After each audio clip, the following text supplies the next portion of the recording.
Assalamualaikum warahmatullahi wabarakatuh.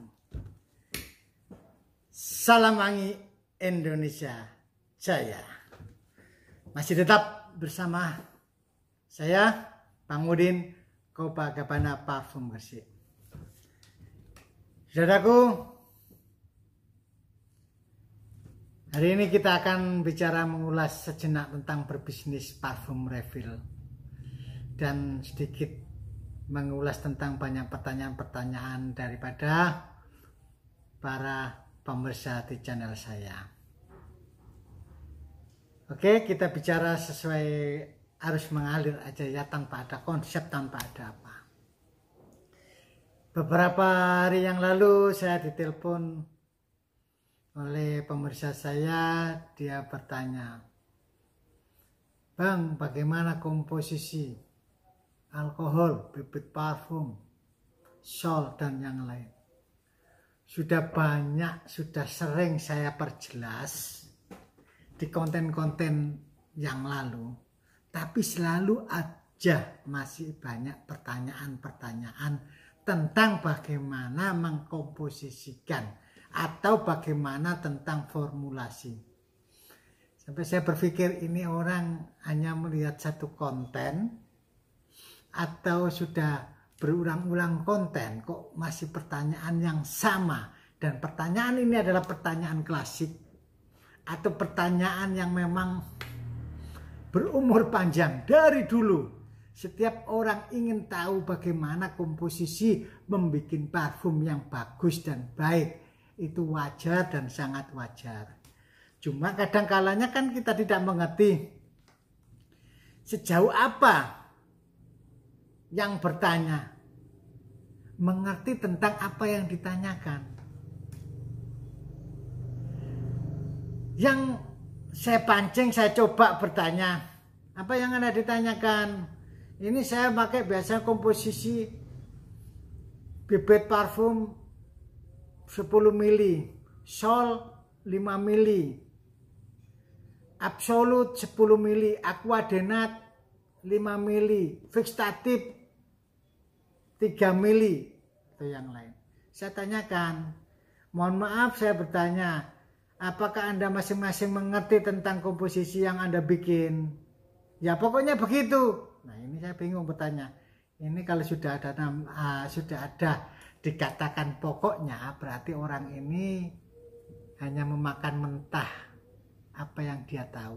Saya tanyakan, bibit parfum berapa? 10 mili. Kemudian ditambah apa? Sol. Apa fungsi daripada sol?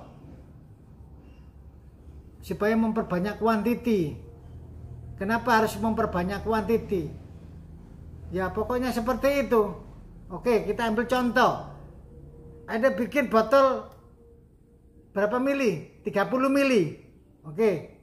Bibitnya berapa? 10 mili.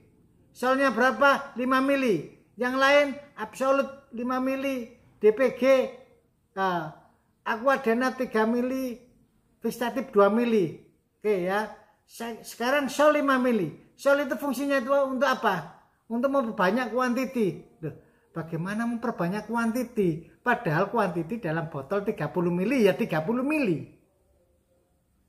Terkecuali ditambahi sol atau DPG jadi 50 mili, kan beda. Ini dalam ukuran 30 mili. Saya tanyakan lagi, fungsi daripada sol itu apa? Ya nggak mengerti, cuma katanya ditambahkan itu, ditambahkan ini. Oke. Terus pakai apa lagi? Absolut. Absolut itu apa? Ya alkohol. Oke, alkohol. Itu berapa persen? Ya pokoknya absolut. Ini bingung saya sudah. Kemudian aquadenat. Aquadenat itu apa? Ya aquadenat. Dari mana Anda tahu aquadenat? Pokoknya saya beli. Ngerti rumus kimianya? Ya gak tahu, pokoknya aquadenat. saya pusing. Saya bingung. Terus tambah lagi fixatif. Fixatif apa? Pokoknya fixatif. Lah ya, jenisnya apa? Ya gak tahu, pokoknya saya beli fixatif, saya komposisi seperti itu. Oke, saya paham sekarang pertanyaannya. Jadi mari kita ulas ya Bapak ya. Mari kita ulas saudara-saudaraku semuanya. Kita bukan dalam arti menjudgment atau menghukum seseorang karena ketidaktahuan atau apa ya. Cuma kalau kita sekarang ini teknologi banyak berkembang. Mbak Google itu paling banyak membantu kita. Kenapa sedikit-sedikit bertanya? Kenapa sedikit-sedikit harus mengiyakan atau mencari sumber yang kurang jelas? Kalau Anda ingin maju, Anda ingin tahu, sebelum Anda bertanya pada orang, coba di Google. Oke, kita bicara di parfum. Misalnya, bibit parfum. Coba di Google. Apa itu bibit parfum? Nanti akan dijelaskan. Bibit parfum fragrance, atau essential oil, atau yang bagaimana. Itu nanti akan dijelaskan. Kemudian, solvitin atau DPG. Apa itu? DPG adalah, solvitin adalah, nanti di Google itu banyak diterangkan. Absolute itu apa?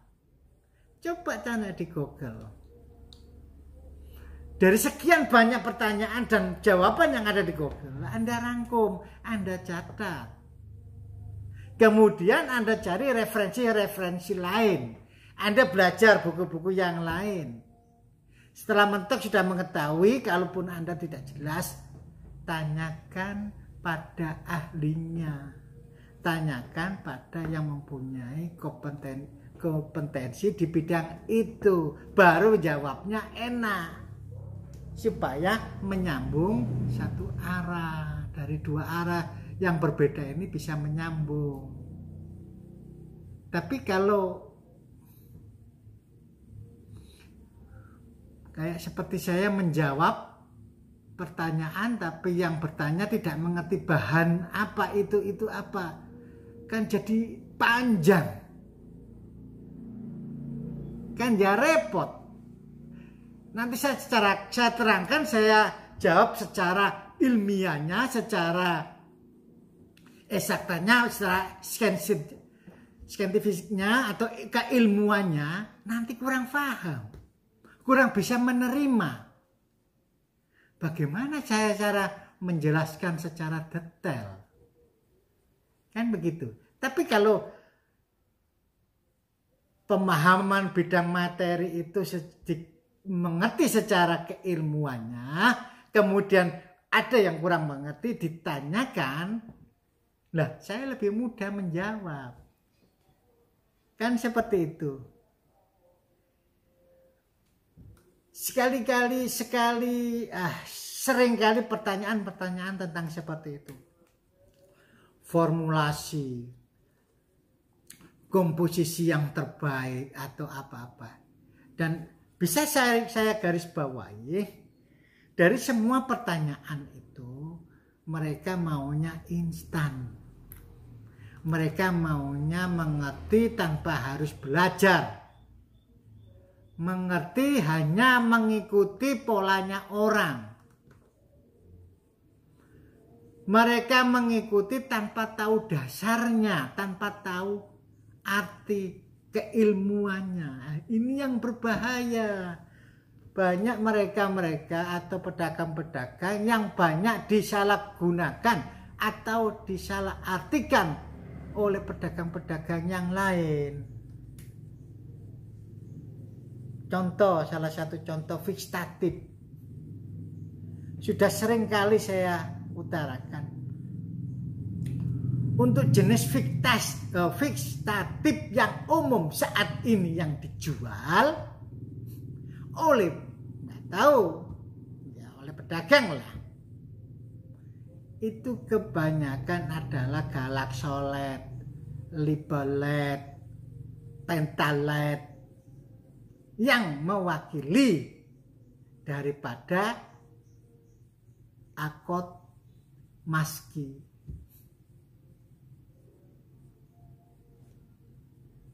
Nah, galaksolet, pentalet, labolite ini memang sebagai pendukung untuk bahan-bahan dasar yang berbasic maski, woody, leathery. Nah, jika bahan fixatif ini atau galaksolet ini atau lipolet atau pentalet ini kita pakai pada posisi yang benar, bisa jadi itu bagus. Tapi kalau ini kita masukkan pada komposisi parfum yang berbasic flora, bunga-bungaan, berbasic fruity, berbasic green, yang nggak akan bisa masuk. Tidak mengubah, malah justru membuat rusak komposisi bau. Paham ya? Jadi seperti saya bicarakan pada konten terdahulu, nah ini kadang dari kata-kata fixatif ini loh yang membuat punya daya jual, punya daya ketertarikan nilai bisnis yang dipakai beberapa orang untuk mencari keuntungan. Sasarannya adalah pedagang-pedagang parfum yang sok ingin tahu, yang sok ingin canggih, yang sok ingin pintar, tanpa mengetahui dasar keilmuannya, dimakan mentah yang namanya fixatif, yang namanya bahan-bahan itu. Dari sisi pedagang, yang penting jualan, yang penting dapat untung. Pokoknya saya jual fixatif, mau dipakai untuk apa, yang penting saya katakan ini fixatif. Nah, ini loh yang akhirnya membodoh-bodoh pedagang, orang yang tidak mengerti. Bukan diajak mengerti, malah disengsarakan.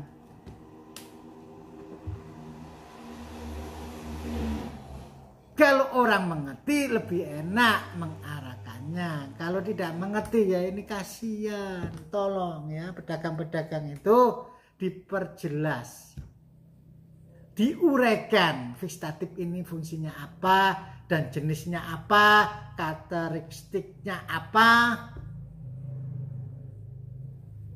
Nanti bahan fixatif ini yang mendongkrak bau yang di posisi apa, kan seperti itu. Supaya pembeli ini tidak memakan mentah, yang namanya fixatif penguat dibuat semuanya.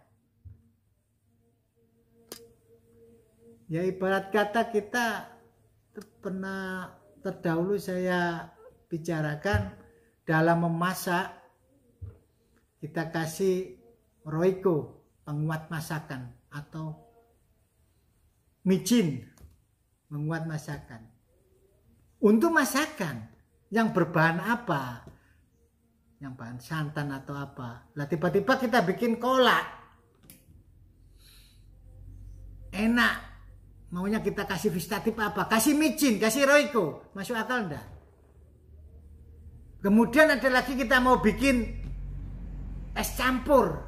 Wah, ini harus dikasih fixatif ini. Harus supaya enak ini. Dikasih micin, kasih roiko. Apa yang terjadi? Nah, di situ keterangan tentang fixatif, penerangan tentang fixatif yang sebenarnya jangan diartikan fixatif itu penguat untuk semuanya. Benar, fixatif itu kata, sifat atau subjek kata yang artinya adalah penguat. Tapi di sini kita bicara tentang bahan yang mempunyai sifat sebagai fixatif. Paham ya? Jadi fixatif itu sebuah kata yang mempunyai arti penguat atau pendongkrak atau sebagai pemboster.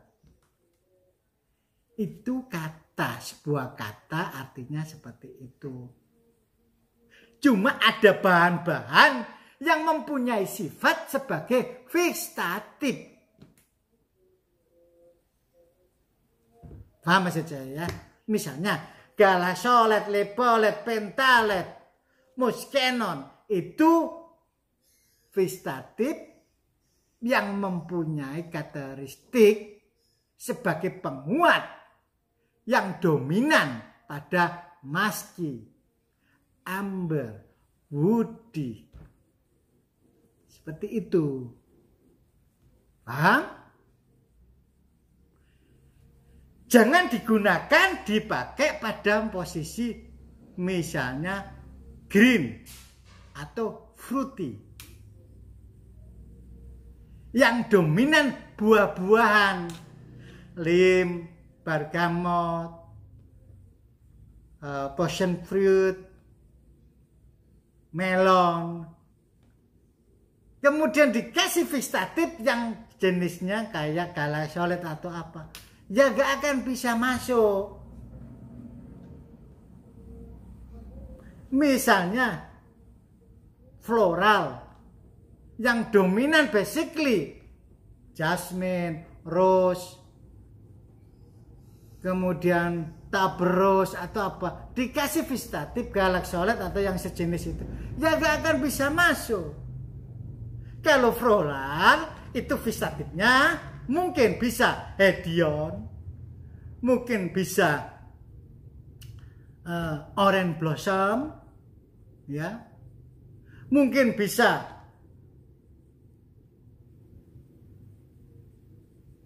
amyl acetate atau yang lain. Paham? Kayak fruity.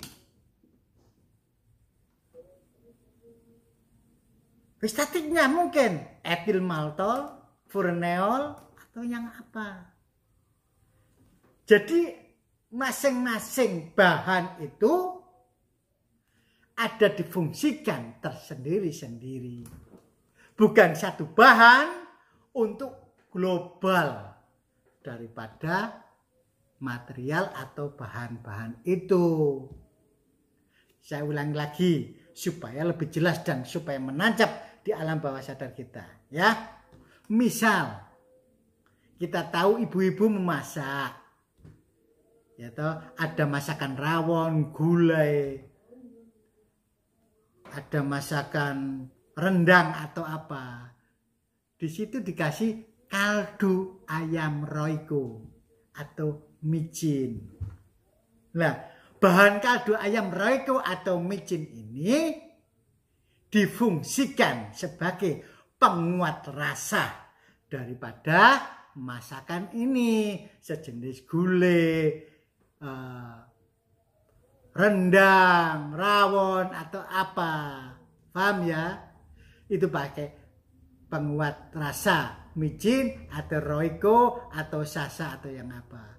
Kemudian ibu ini membuat es campur yang ada buah, ada cendol, ada yang lain, ada santan, ada gula. Kemudian apakah kita harus kasih fixatif atau penguat rasa di situ?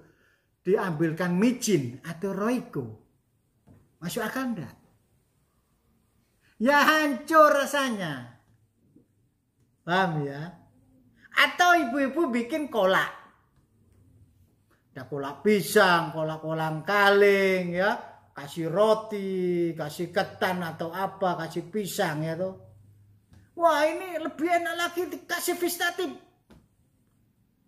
dikasih roiko, dikasih micin, ya gak masuk. Paham? Kalau kolak atau apa kasih vanili, kasih frozen, jangan enggak? Kayak es campur tadi, kasih frozen coconut, kasih sedikit vanili, masuk akal. Itu namanya fixatif. Bukan satu fixatif dipakai semuanya. Atau saat memasak, gulai, opor atau apa, dikasih fixatif yang dipakai untuk sirup tadi, yang dipakai untuk kolak tadi. Dikasih vanila. Bagaimana gulai rasa vanila?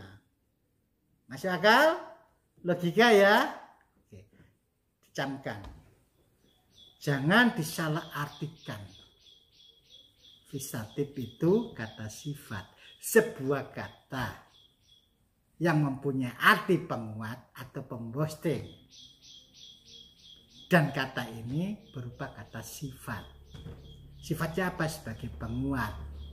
Dan fixatif itu banyak bahan-bahan yang dipakai pada pemakaian tertentu dari pola yang mau dibikin. Bukan satu bahan dipakai untuk semuanya. Oke, jelas satu. Itu fixatif. Kemudian aquadenat. Di formula parfum dah yang pakai aquadenat. Saya tanya, aquadenat bangsa dipakai untuk apa? Ya pakai pokoknya aquadenat, Pak. Kata orang-orang itu bisa bikin kuat atau bisa lebih fresh. Loh, kok kata orang-orang? Anda yakin? Ya, umumnya pakai begitu. Ah, ini yang salah. Coba di googling dulu, aquadenat itu apa? Aquadenat, aqua itu air, denat denaturalisasi. Air yang dikondisikan. Jadi dalam hal bikin parfum, parfumery, kita memakai yang namanya alkohol. Alkohol itu mempunyai banyak kadar. Mulai 99%, 98%, 96%, 90%. Terus ada kata-kata nyengat, nyegrak, keras. Akhirnya apa? Kita indeks dari gasnya, dari prosentasi. Benar. Alkohol itu adalah zat, gas cair, gas fermentasi daripada karbon, oksigen, glukosa. Dari bahan makanan atau bahan tumbuhan yang mempunyai glukosa, zat kadar gula, kemudian dikasih peragian yang difungsikan untuk fermentasi atau pembusukan daripada bahan ini yang mengeluarkan enzim. Namanya etanol atau kita sebut gampangannya alkohol. Jadi itu gas yang tercairkan. Dan itu mempunyai kadar prosentasi. Ada 99%, 98, 97, 95 dan yang lain-lain.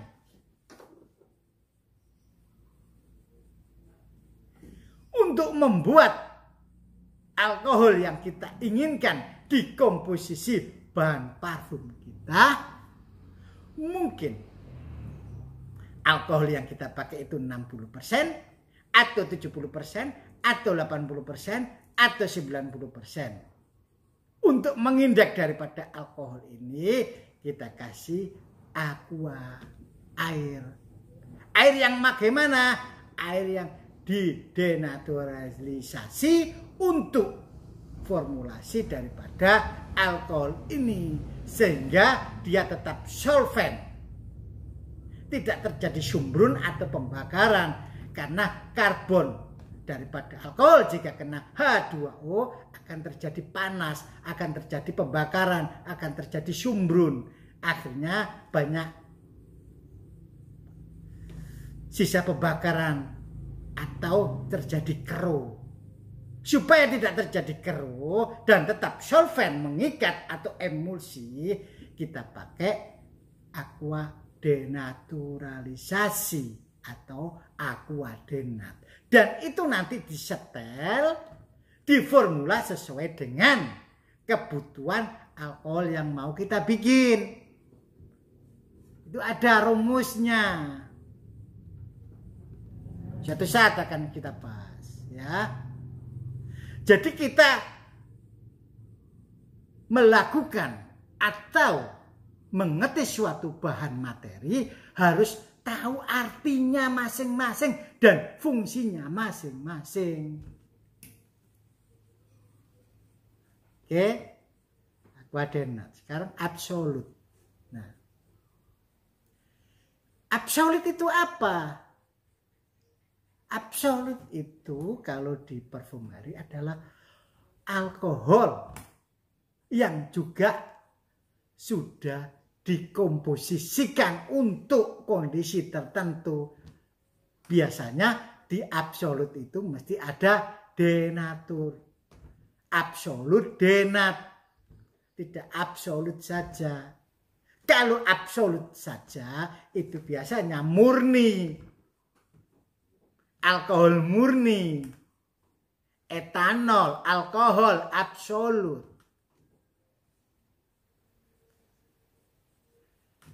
Apa itu absolut? Absolut adalah absolute. Ya, solut artinya solvent, pencampur, pengemulsi dari zat alkohol untuk dikombinasi dengan bahan lain, misalnya bibit parfum atau yang lain. Itu absolut. Jadi kita harus mengerti masing-masing kata.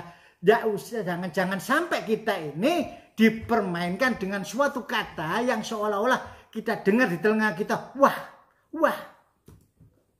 Apa bedanya alkohol dengan absolut? Sama.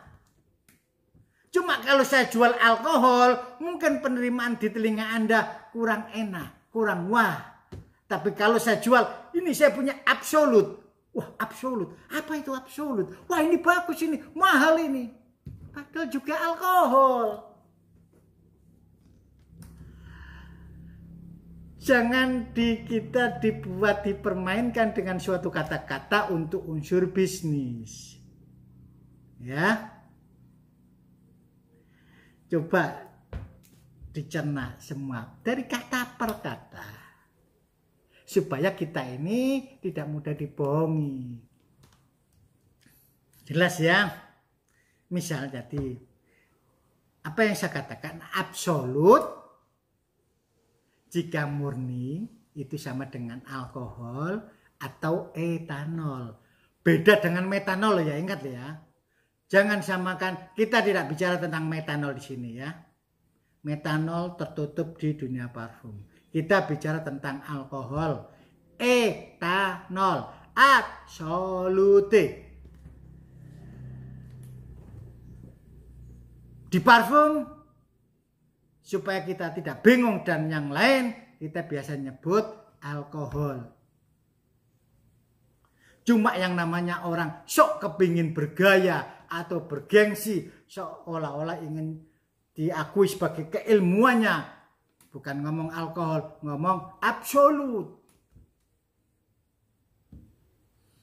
Kepingin diakui lagi, saya bicara ngomong etanol. Wah.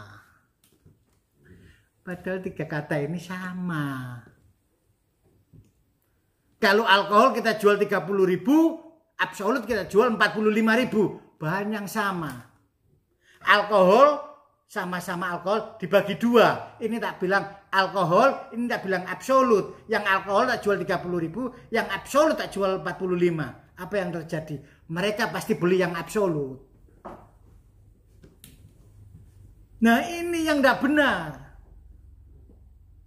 Kadang kita dimanfaatkan oleh suatu keadaan yang memang kita tidak mau belajar dan mengerti tentang artinya. Paham ya? Ingat, Diingat. Oke. Kita kembali pada posisi formulasi tadi. Untuk masalah formula parfum, tidak etis dong Anda bertanya. Karena semua orang itu mempunyai jalur sendiri-sendiri, mempunyai jalan sendiri-sendiri yang ditemukan dengan percobaan-percobaan. Yang intinya, kalau kita memang ingin berbisnis di bidang ini, cukup alkohol sama bibit parfum sudah. Pelajari mana yang terbaik. Untuk Anda mau menambahkan bahan lagi, Anda harus mengerti ilmunya. Paham maksudnya? Contoh, kita belajar jadi orang bodoh aja. Kita belajar jadi mulai nol, ya. Saya mau jualan parfum. Mana? Saya beli bibit parfum. Saya beli alkohol. Mau formulasi apa? Dalam satu botol 30 mili, saya kasih bibit 30 mili, 15 mili, alkohol 15 mili. Oke, sudah saya jual.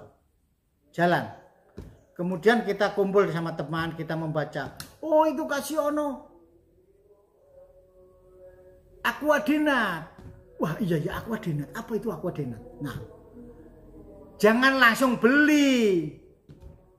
Cari dulu aquadenat itu apa, fungsinya untuk apa. Kalau sudah mengerti, baru diaplikasikan. Berapa persen? Kemudian dengar lagi, oh harus ada fixatif. Apa itu fixatif? Di googling lagi, cari lagi. Jangan asal, oh harus fixatif, harus beli fixatif, harus begini. Rusak. Step-step, pelan-pelan. Pelan-pelan pasti akan ketemu. Pelan-pelan akan ketemu. Kita tidak usah terlalu tergesa-gesa untuk mencapai ilmu atau dalam hal bekerja. Apa sih bekerja itu? Yang penting lillahi ta'ala, benar apa yang kita lakukan, tidak membohongi orang, menjual sesuai jalurnya, ada untung, ada akad, jual beli sudah sah.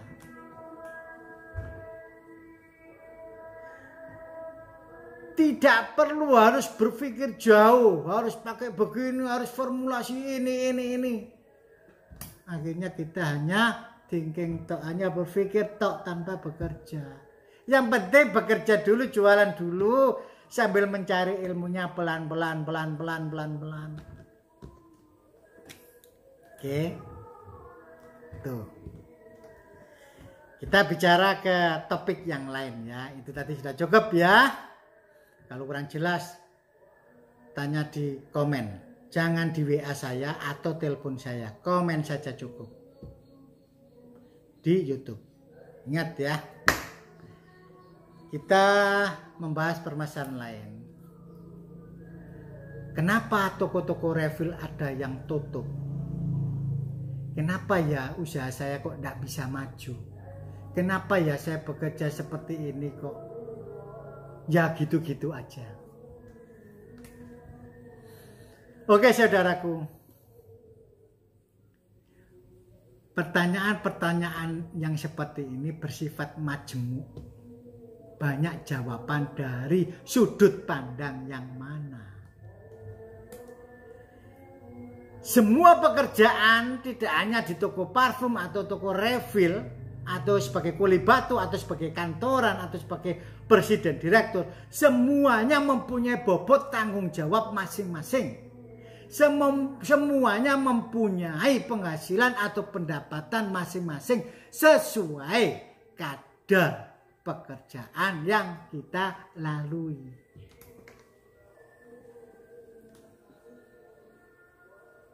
Seperti kita ulas terdahulu, kita bekerja di toko refill. Kita banyak melihat banyak toko berjamuran, toko refill ada satu orang punya 30, 20 toko. ada satu orang, ya itu aja satu dari dulu. Cuma satu aja. Ada orang baru 6 bulan sudah tutup.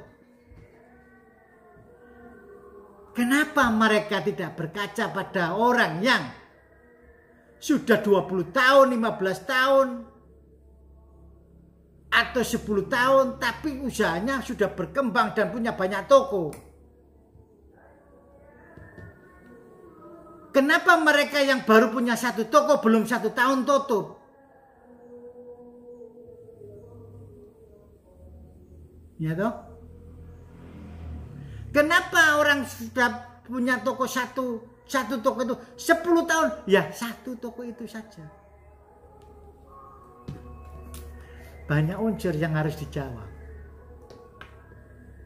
Jadi sesuai dari pengalaman saya, ini pengalaman saya. Kita tidak bisa bicara tentang orang yang baru punya toko belum 1 tahun tutup, orang yang sudah punya toko baru 2 tahun sudah punya 10 toko, atau orang yang punya toko sudah 10 tahun hanya tokonya 1 saja. Kita tidak bicara seperti itu.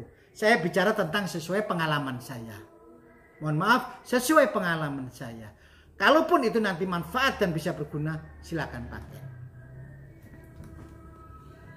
Alhamdulillah, insya Allah, toko saya sampai saat ini, kalau 50 outlet, insya Allah lebih. Dan saya banyak menciptakan, saya banyak bekerja sama, orang-orang yang saya bina, yang dulunya punya 1 toko, bisa punya puluhan toko. Dan saya juga bekerja sama lebih dari 5 tahun, 10 tahun, mereka hanya cuma 2 atau 3 toko saja. Saya juga bekerja sama orang yang baru 3 tahun, bekerja sama dengan saya, sudah mempunyai toko 15. Apa perbedaan dari masing-masingnya? Jadi sesuai pengalaman saya yang saya ajarkan, saya edukasikan, untuk usaha di bidang ini itu butuh telaten, sabar. Tidak harus instan cepat. Di situ nanti ada momen-momen kapan saat kita harus gas, harus berkembang, atau kita berhenti. Seperti diketahui dari progres pembukaan toko, 2 bulan toko dibuka, progres naik. 3 bulan sampai 4 bulan, progres turun. Posisi 5 bulan akan naik sedikit. Posisi 6 bulan turun. Posisi 7 bulan naik. Posisi 8 bulan stabil. Dari average stabil ini, itulah nilai daripada toko kita. Kita mau berkembang, atau kita tetap satu, atau kita tetap bertahan, atau mengembangkan di toko ini. Itu baru bisa diketahui antara 8 sampai 9 bulan. Apakah saya cocok di bidang ini? Apakah saya harus tutup? Apakah saya harus bertahan? Apakah saya harus cepat cari tambahan yang lain? Itu posisi di bulan ke-9, 8 atau ke-9. Average rata-rata.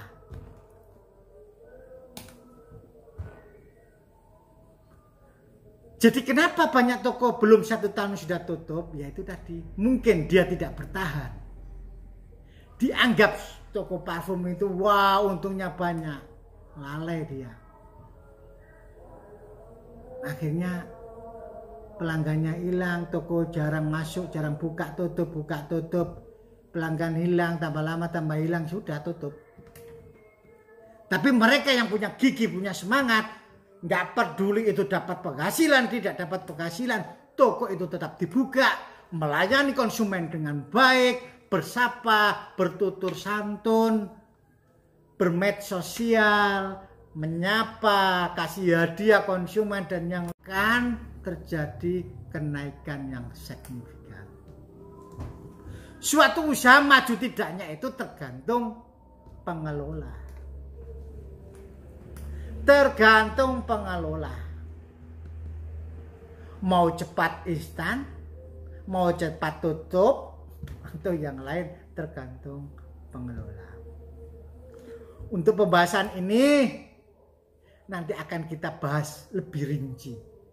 Tolong diingatkan ya, kenapa dan bagaimana strateginya. Ya, saya kira sudah cukup panjang saya bicara dan mohon maaf jika ada kurang-kurangnya. Mudah-mudahan ini sangat bermanfaat untuk Anda. Jangan lupa komen dan like, karena dengan komen, like, dan subscribe di channel saya akan lebih bersemangat untuk bikin konten. Oke? Wassalamualaikum warahmatullahi wabarakatuh. Salam Anggi Indonesia Jaya.